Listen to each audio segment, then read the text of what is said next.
Okay, so picture this. You're driving, right? Open road, miles stretching out ahead. Maybe the sun's doing its thing, setting or coming up, and you've run through your playlists, finished the audiobook, Totally been there. and you're just craving like something else. You've got the freedom of the road, sure, but also that weird feeling of being totally cut off, isolated in your own little bubble. Exactly. That specific moment, usually on a long haul where you're just tired of passively listening to stuff. Right. You kind of wish you could, I don't know, interact, get a quick tip from someone nearby, or just share that, wow, look at that view moment. Yeah. Serendipity. Yeah, serendipity on the road. And that's exactly what we're diving into today. We've been digging through a whole pile of sources, articles, notes, profiles, all about a project trying to tackle that exact problem, the basic idea. A navigation app, but one that wants to turn your drive into a conversation. Kind of like a modern CB radio, but using all the tech we have now. Yeah. Location stuff. Yeah. GPS. Exactly. So our mission here is to take all this info, sort of unpack what this thing is, how they say it'll work, who's behind it, and, what makes it different. Yeah, basically pull out the important bits so you get the picture quick and clear. Okay, let's get into it then. The sources we looked at really lean into this problem, this road trip isolation. It's more than just being bored, isn't it? Oh, yeah. It's feeling disconnected, even when you're literally surrounded by other cars, other people on the same journey. It's that fatigue, like you said, from just consuming media, and it feels like a missed chance, right? Totally. You're sharing the same space, the same road, maybe the same traffic jam with hundreds, maybe thousands of people. And there's just no easy way to connect, get some real-time local advice, or even just, have a quick hello. So the solution they're proposing, it sounds kind of elegant, actually. Merging navigation, something nearly everyone uses anyway. Right, your turn-by-turn directions, route planning, all that. With this location-based communication layer. That's the core. You navigate like normal, but there's this extra ability, like a connect button, to tune in and talk with other travelers who are right near you. And that's where the whole modern CB radio thing comes back in, right? The sources hit that comparison hard. They do. Hands-free, that's key. Supposedly moderated, family-friendly, but using GPS to know who's nearby.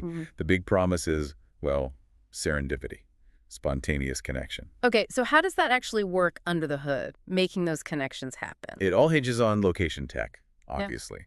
The sources talk about creating these dynamic zones based on where you are, almost like pop-up chat rooms. Pop-up chat rooms on the highway? Kind of, yeah.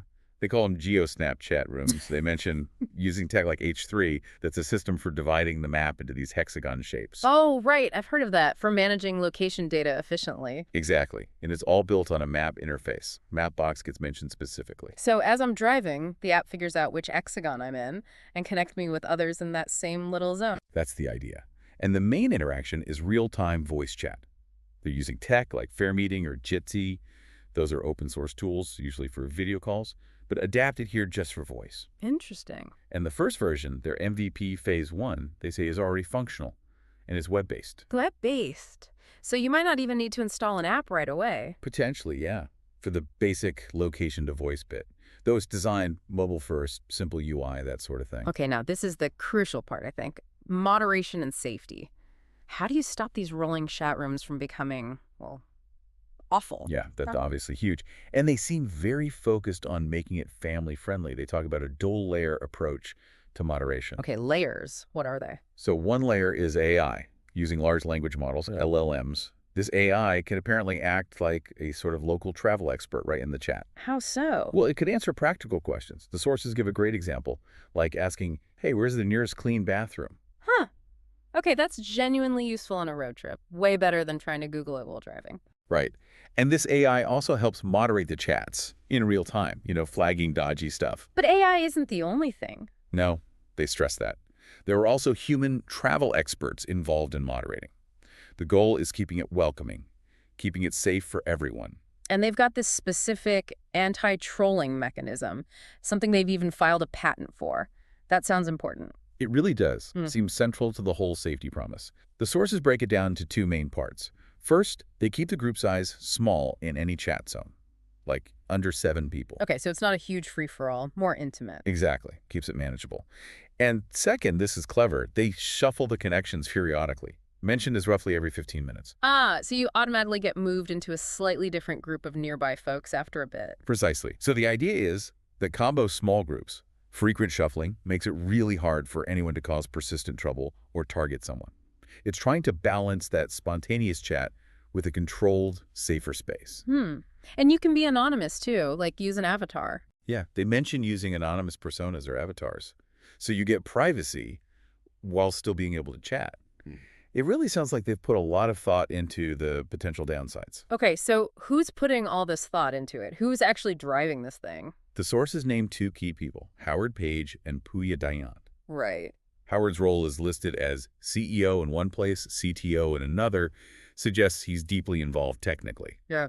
Puya is mentioned as the CMO. And Howard Page, his background sounds pretty interesting. Lots of IT, cybersecurity, even bioinformatics. Yeah, quite diverse.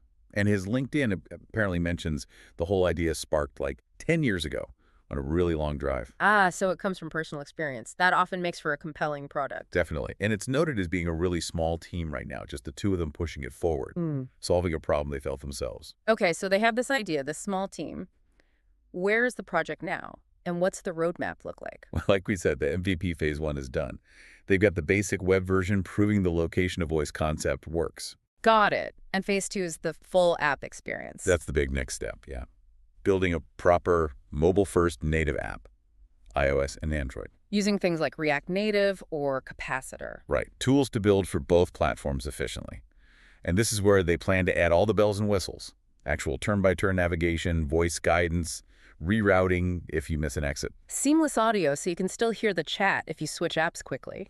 And seeing little icons on the map showing where other users are. Yeah. Live presence. That sounds like a much bigger build. How are they planning to fund phase 2? The plan outlined is crowdfunding, specifically a Kickstarter campaign. They're targeting July 2025 for that. Okay. What kind of money are they looking for initially? Relatively modest to start. Seems like around $30,000 to $50,000 just to get that native app development rolling. And then, if the Kickstarter works? But then the plan is to go for bigger investment, over $500,000 potentially, for scaling up, marketing, really pushing it out there. Right, marketing.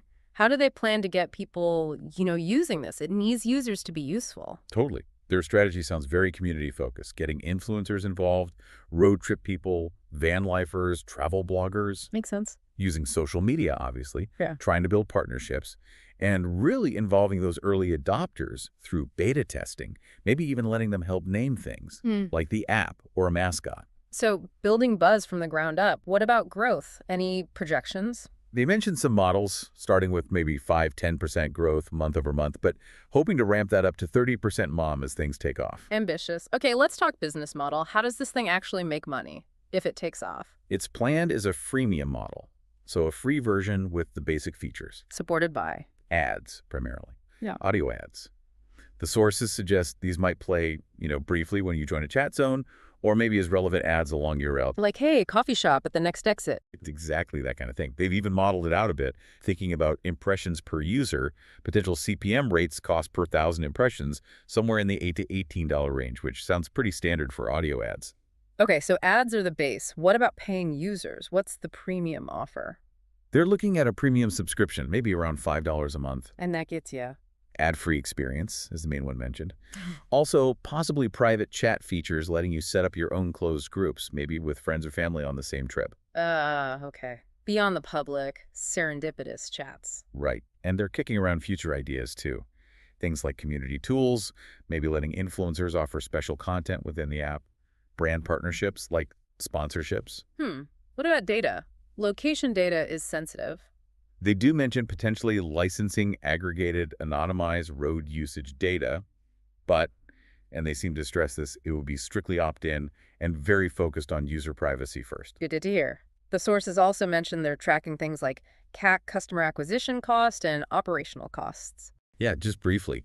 It shows they're thinking about the unit economics, making sure the business side is viable, not just the tech side, because it's complex on both fronts. Okay, so let's bring it back. Why should you, listening right now, care about this? Whether you drive 5 miles or 5,000? Well, fundamentally, it's about changing the experience of travel, not just getting from A to B, but making the journey itself potentially more interesting, more connected. Less passive. Exactly. Turning that time in the car into a chance for, maybe a helpful local tip about a detour or just a friendly brief chat with someone else who's stuck in the same traffic. It's trying to weave a bit of human connection back into just moving around. And it sounds like there's some early interest. People are responding to the idea. Yeah, the sources noted positive feedback from their initial email list and backers.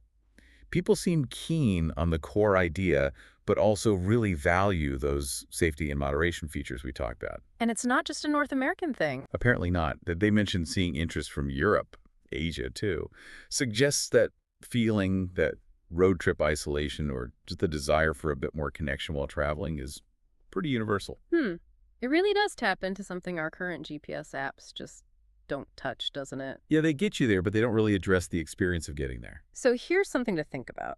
As our cars get smarter, packed with more tech, more AI, could this be the next real frontier for navigation?